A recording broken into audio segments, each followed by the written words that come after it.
Nama Verrell Bramasta merupakan salah satu aktor yang berhasil meraup kesuksesan di usianya yang masih tergolong muda. Putra sulung Vena Melinda ini telah memiliki lebih dari satu rumah mewah. Setelah kemarin merampungkan renovasi rumah lamanya, kini mantan pacar dari Natasha Wilona itu perlihatkan kondisi rumahnya yang baru selesai dibangun. Hunian baru Verrell yang berada di Sentul, Jawa Barat ini berdiri megah di tanah seluas 1.000 meter persegi. Sebagai tanda syukur atas rezeki yang sangat berlimpah, Verrell dan sang ibunda menggelar pengajian dan potong tumpeng bersama anak-anak yatim. Lantas seperti apa Verrell memaknai pencapaiannya saat ini? Alhamdulillah akhirnya setelah berbulan-bulan ya teman-teman media mungkin ngikutin dari bangun rumah ini sampai ngisi pelan-pelan sampai hari ini akhirnya kita syukuran karena akhir bulan ini bakalan pindah tinggal di sini. Mungkin alasan sendiri untuk pindah ke Sentul kenapa sih Kak? Karena mungkin kepingin tahun ini ada sesuatu yang beda aja gitu kan. Di rumah yang lama udah hampir 10 tahun ya. Jadi aku beli rumah yang di Jakarta itu ketika umur 17 tahun dan gak berasa waktu sekarang udah 27 tahun. Alhamdulillah bisa beli rumah lagi. Jadi ya kepingin ada suasana baru. Konsep rumah ini emang berbeda sama yang di Jakarta karena niatnya awal bikin rumah ini itu untuk rumah keluarga. Jadi nyarinya pun waktu itu sama mantan gitu, kita nyari yang kira-kira enak buat kalau berkeluarga itu jauh dari hiruk pikuk ibu kota, udaranya masih seger gitu. Jadi memang nyari yang agak di luar Jakarta tapi bisa beli tanah yang lebih luas biar banyak fasilitas. Verrell, rumah udah tinggal tangganya aja belum ya? Maksudnya udah mulai memikirkan hal itu enggak?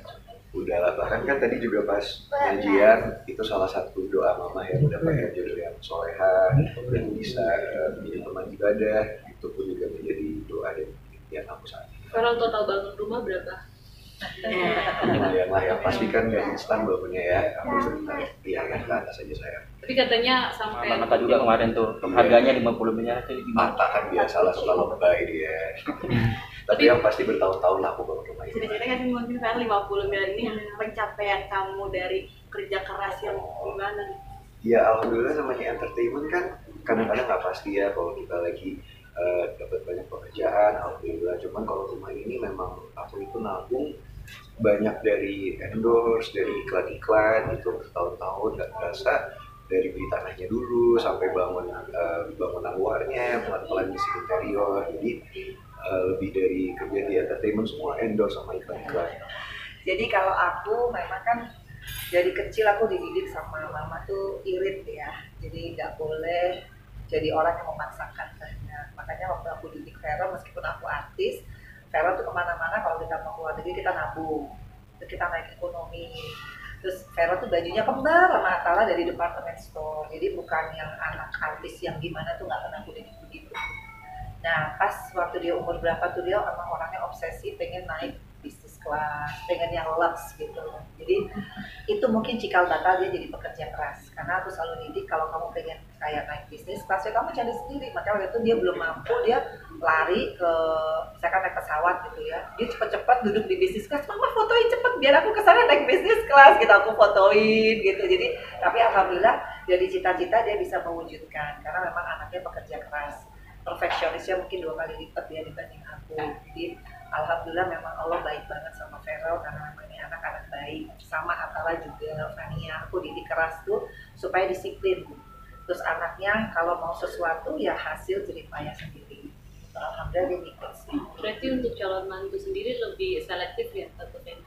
Kalau selektif nggak, bukan aku ya, mungkin Verrellnya kali yang selektif. Tapi kalau aku kan ibu doain yang terbaik karena aku lihat Verrell ini butuh perempuan yang jadi istrinya adalah teman ibadahnya, teman sesurganya. Nah itu hanya dari Allah. Makanya aku bilang Kak, kalau udah dikasih rezeki sebanyak ini, tujuan orang hidup tuh cari surganya Allah. Nah, pasangan harus membuat kamu lebih istiqomah. Nah itu hanya Allah yang bisa nyariin. Even aku aja ibunya nggak bisa.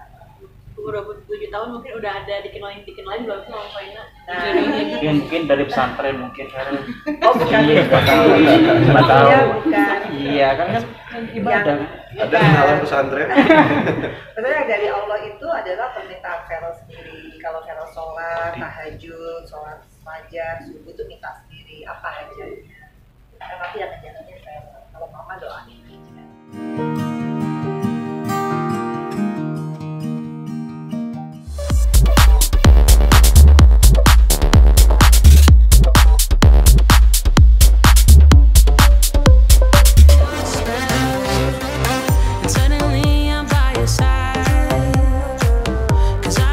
Tahun bukanlah waktu yang singkat bagi pasangan selebriti Fitri Tropika dan Irfan Hanafi untuk menunggu kehadiran sang buah hati.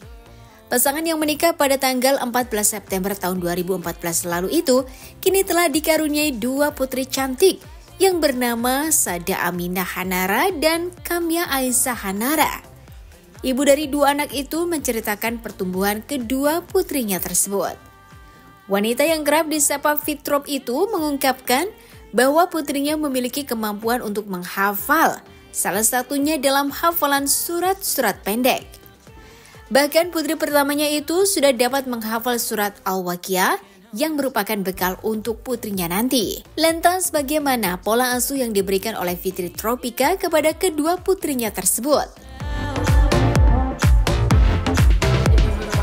Kalau sekarang sih mostly aku kebanyakan kerjanya dari rumah, jadi kayak untuk bikin konten, bikin video, produksi video semuanya dikerjakan di rumah. Alasannya mungkin ada alasan khusus nggak sih kayak bisa mantau anak kerja? Salah satu itu, jadi alhamdulillah rezekinya tuh di rumah, jadi bisa tetap produktif, tapi juga kapanpun anak aku nyari aku bisa dengan mudah ada gitu. Sigap gitu ya. Nah, senang nggak sih Kak bisa mantau perkembangan anak secara langsung? Aku senang banget sambil kerja di rumah karena apa? Dulu aku kan pengen punya anak lama banget. Aku kosongnya 5 tahun. Dan sekarang begitu ada aku nggak mau aku tuh kayak gimana ya rasanya tuh mau puas-puasin, nggak mau ntar tiba-tiba aku sadar-sadar anak-anak udah pada gede. Dulu pas lagi kerja gitu, aku pengen punya anak. Masa sekarang aku udah punya anak, ada kesempatan untuk bisa bekerja di rumah sambil ngeliatin mereka, masa aku sia-siakan kesempatan itu. Orang ibu nih punya anak 2 perempuan, agak susah sih cari baju nih kan biasanya kan. Justru malah enggak, enak karena cewek dua-duanya. Jadi kalau misalnya ada satu baju aku suka, satu model baju, ya udah aku beli 2 size. Jadi meskipun mereka usianya nggak sama, nggak anak kembar, tapi aku suka kembarin. Jadi biar nggak pusing aja. Cuman memang style mereka berbeda. Adanya kan seneng hijaban, dia uhti. Jadi paling aku suka menyesuaikan. Nah sekarang kadang-kadang kakaknya juga suka minta pakai hijab. Jadi aku suka seragamin gitu. Jadi biar nggak pusing. Tapi suka gatel nggak sih beli baju-baju? Iya. Anak-anak perempuan pastilah gitu. Dan ya itu aku bikin simple. Jadi kalau misalkan aku suka satu baju, aku beli 2 size kakaknya sama size adik. Kalau kayak barang gitu mainan mereka suka rebutan gitu nggak sih Kak? Kalau barang mainan aku di rumah selalu mengkonsep bahwa itu semua mainan punya aku. Jadi nggak ada barang nggak ada punya kakak, nggak ada punya adik. Siapapun yang pegang mainannya duluan itu dia boleh mainin itu. Dan yang yang adenya atau kakaknya nggak boleh rebut. Jadi nggak ada aku istilah yang kakak kan udah gede ngalah sama adenya, aku nggak ada. Itu meskipun dia punya adik, tapi dia juga masih anak kecil gitu. Jadi mereka udah tahu aturan itu di rumah. Jadi meskipun itu barang punya kakaknya lah taruh, tapi adanya kalau mainin duluan kakaknya nggak boleh rebut. Begitupun kalau kakaknya pegang satu mainan duluan, adenya mau rebut, aku nggak akan bilang kakak ngalah dong sama adenya, enggak. Jadi aku selalu, siapa tadi yang pegang duluan? Yang pegang duluan adek, ya udah kakak harus tunggu adeknya selesai main.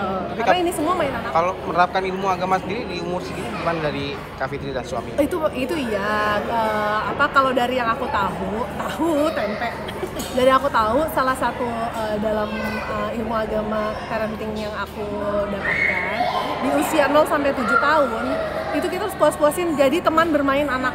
Jadi main dari anak usia 0 sampai 7 tahun kita ikut main sama mereka, masuk ke dunianya mereka. Kita jadi teman mainnya mereka. 7 sampai 14 tahun itu baru kita masukin disiplin ilmu. Kita baru didik dia. Karena kan dia logikanya sudah mulai terbentuk dari usia 7 sampai 14 tahun. Nah, nanti 14 sampai 21 tahun itu kita jadi sahabat. Jadi sahabatnya karena jangan sampai dia lebih nyaman bersahabat sama orang lain di luar.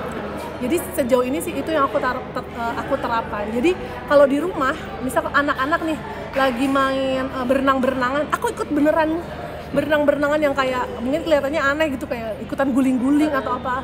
Nah aku puas-puasin karena anak aku yang satu dia udah mau 5 tahun. Berarti waktu aku bermain sama dia tinggal 2 tahun lagi. Nanti dia udah 7 tahun baru aku didik dia. Seprotektif apa sih Kak sama anak balita mungkin? Kalau protektif sih, kalau aku tipenya nggak mau yang dikit-dikit, kakak hati-hati, jangan. Jadi kalau kita khawatir sama anak, jangan ngejagain pakai mulut. Cuman pakai hati-hati, jangan, karena itu bikin boleh. Nanti udahnya minta air hangat. Jadi gini, kebiasaan yang sering aku lihat gitu dan aku berusaha nggak nerapin di rumah adalah kakak awas jatuh, kakak hati-hati. Jadi kita ngejagain anak cuman pakai mulut, itu hanya bikin anak kita jadi nggak pedean.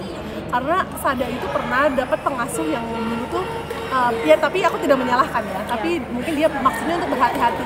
Awas, hati-hati, jangan. Itu bikin anak aku jadi nggak pedean, jadi nggak berani nyoba panjat tebing atau apa. Jadi yang dia nggak mau takut. Ketika aku coba, kayak jangan dilarang. Tapi kalau emang kita khawatir anak kita jatuh, jangan dilarang pakai mulut. Kita di sebelah dia. Jadi kalau misalkan kita lihat anak kita manjat-manjat, kita takut dia jatuh, kita di situ. Jadi pas jatuh kita tangkap. Jadi badan kita yang ngejagain, bukan mulut kita. Nah semenjak aku ubah pola itu, Sada tuh jadi jauh lebih berani. Cobain panjat tebing, cobain yang mainan keseimbangan apa. Nah itu ternyata sangat berpengaruh banget. Sada udah bisa hafal surat-surat pendek, terus udah gitu Al-Waqiah, hafalan lumayan sih alhamdulillah. Sebagai seorang orang tua, gimana anaknya sudah belajar? Iya seneng sih. Ya seneng lah, maksudnya karena memang Sada itu kekuatannya di hafalan gitu. Jadi ya aku optimalkan di situ. Jadi sebisa mungkin kalau misalkan ada waktu kosong, aku lesin ngaji banyak-banyak gitu. Karena nanti kalau misalkan udah di usia itu kan basic ya. Nanti kalau misalkan nanti dia sudah bergaul, bertemu dengan orang, dia seenggaknya udah punya bekal gitu. Jadi sekarang ketika anaknya juga mau, ketemu gurunya juga yang pas, yang cocok, dan anaknya juga enjoy belajar ngajinya, aku terus aja. Karena ada kalanya ketika anak udah mau nolak, udah ketemu sama pergaulan di luar, seenggaknya dia tuh udah punya bekal.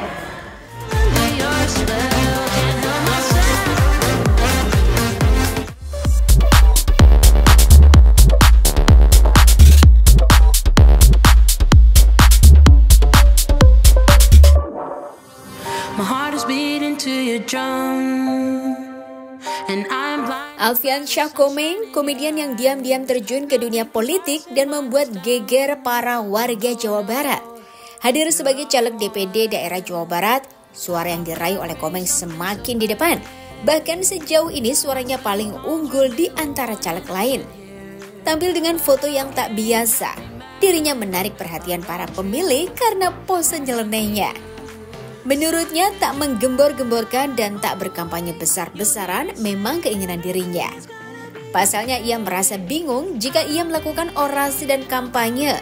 Banyak orang yang akan menilai ia hanya bercanda dan tidak percaya olehnya.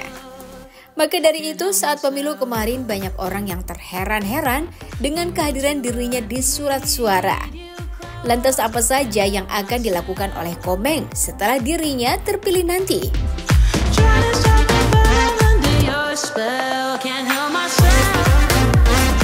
KPU itu sebenarnya ya punya saya sendiri, jadi sebenarnya nggak perlu ini. KPU kan Komeng punya urusan, ya kan? Jadi saya yang tahu, makanya ini belum diputuskan, begitu. Sampai tahu ada yang bisa nguber. Tapi sejauh ini bahkan mengungguli nama-nama seperti Jihan Fahira, Aceh Primus Yusril gimana nih? Oh, Primus lain lagi. Oh, beda itu lagi DPD kan kita Fahira. DPD. Tadinya kan DPO ya. Ini Tapi Bang Komeng kenapa sih DPD dibandingkan kan kalau yang lain biasanya DPR, DPRD? Ya saya nggak ngerti aja berpartai seperti apa, saya masuk partai seperti apa nggak ngerti. Paling kan sebenarnya harus mengetahui dulu gitu. Kalau DPD kan nggak ada ketergantungan saya lihat. Saya lihat teman saya Oni yang benar situ dia cerita, oh gini, oh ya udah. Gitu. Jadi saya coba ke situ. Tapi sebelumnya kita juga penasaran nih, apakah kemudian ada partai yang sempat merapat? Sebenarnya dari awal reformasi sudah ada, cuman kan ya partai-partai kan banyak tuh menawarkan kepada saya untuk menjadi anggota partainya. Tapi waktu itu belum tertarik dan ya sampai sekarang juga belum sih. Tapi nggak tahu untuk kesana ya, untuk bergabung dengan partai. Makanya saya coba dulu ini tanpa dengan partai. Walaupun DPD itu harus bekerja sama juga nantinya dengan DPR kan. Bicara soal tupoksi, tugasnya nanti di sana. Tapi sebenarnya Bang Komeng sudah paham betul memahami hal itu. Untuk paham banget belum, karena DPD itu tidak punya partai, tidak ada pendidikan politik. Betul. Yang DPR tuh biasanya ada beberapa bulan dia masuk sekolah partai. Nah itulah. Jadi saya belum tahu, tapi saya banyak bertanya kepada ngobrol sama Oni. Saya juga pernah ketemu dengan ketua DPD Pak Lanyala. Pak di sana ngapain aja sih? Terus gimana sih Pak? Saya punya program gini bisa nggak sih Pak? Gitu. Oh bisa. Nanti kita ngomongin ramai. Katanya Pak DPD itu kewenangannya kecil. Iya kewenangan kecil, tapi tetap patut diperhitungkan. Oh berarti bisa gitu kan? Kalau saya punya konsep begini gitu, bisa ya udah. Terus belum ketemu lagi nih, saya cuma mau bertanya itu aja. Saya banyak bertanya bukannya nyasar karena saya belum tahu. Tapi kan kali ini bahwasannya foto Mas Komeng sedikit menyeneneh mungkin. Nah itu gimana tuh? Apa hubungannya sama yang tadi itu? Karena kan sebelumnya kita tahu kalau foto itu kan harus yang merepresentasikan. Iya. Artinya itu yang menjadi alasan Bang Komeng memilih fotonya seperti itu? Enggak, sebenarnya sih saya cuma pengen beda aja. Nggak ada maksud strategi, nggak ada. Orang kan bilang, wah strategi marketing lah apalah, saya nggak ngerti. Kayak gitu saya kampanye aja nggak ngerti, makanya saya nggak pernah kampanye.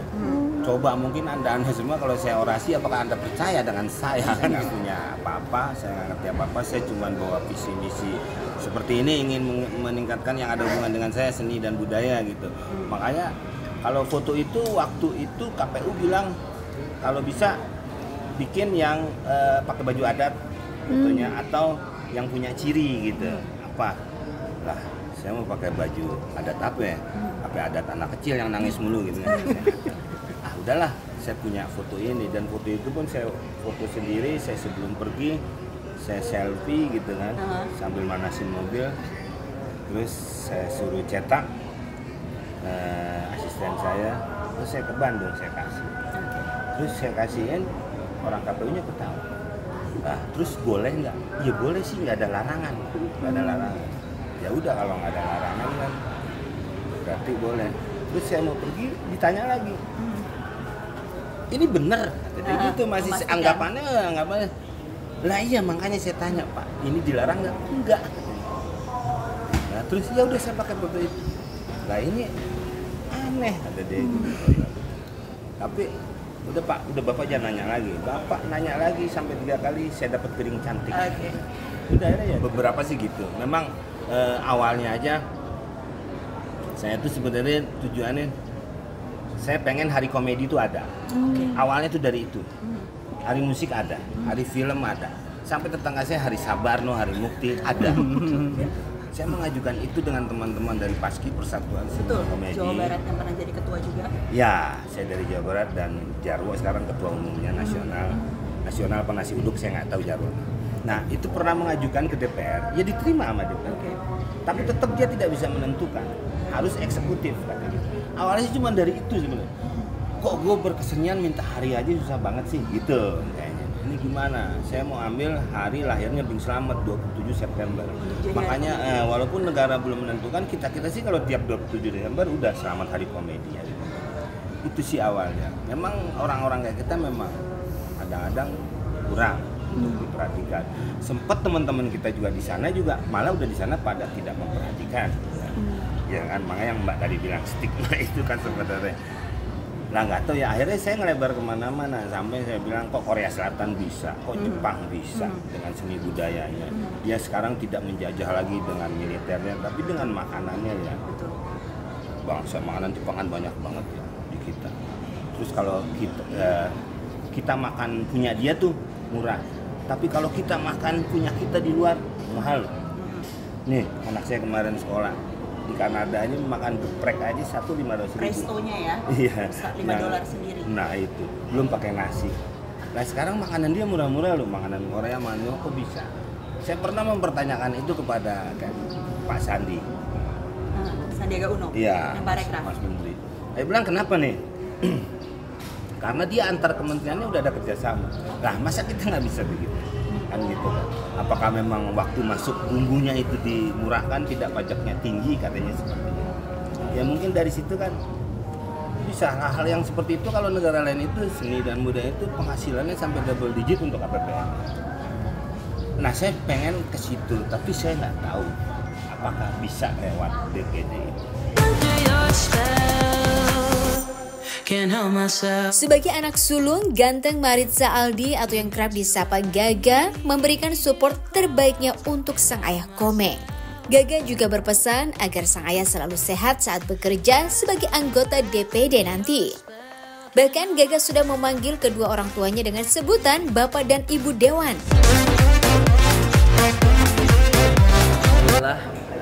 Sebenarnya perasaan saya biasa aja sih ya. Soalnya kan masih jadi bapak saya juga, nggak berubah-berubah sampai sekarang. Ya semoga makin sehat-sehat aja lah. Soalnya kan anggota dewan juga bakal banyak kemana-mananya kan Mbak ya, bolak-balik Senayan. Ya semoga makin sehat, makin bugar, makin segar. Oke, nyangka nggak sih Babe sampai trending topik dan suaranya juga mengungguli dari yang lainnya? Sih sebenarnya nggak nyangka ya. Tapi ya karena kekuatan popularitas mungkin ya, jadinya alhamdulillah bisa sejauh ini. Semoga aja terpilih, amin. Tapi gak apa sih ketika tahu suara Babe paling banyak, mungkin di keluarga sendiri responnya seperti apa dari nyokap terus? Sekarang saya Bunda sama Babe, sekarang saya nggak manggil Bunda sama Babe lagi. Pak Dewan sama Bu Dewan sekarang saya manggil. Saya bangun pagi Pak Dewan, ya Pak. Serius nih sekarang? Enggak, kemarin yang pas baru ini kan populer. Mbak. Tapi doanya tersendiri. Ya semoga terpilih lah, semoga bisa bikin warga Jawa Barat senang dan bahagia.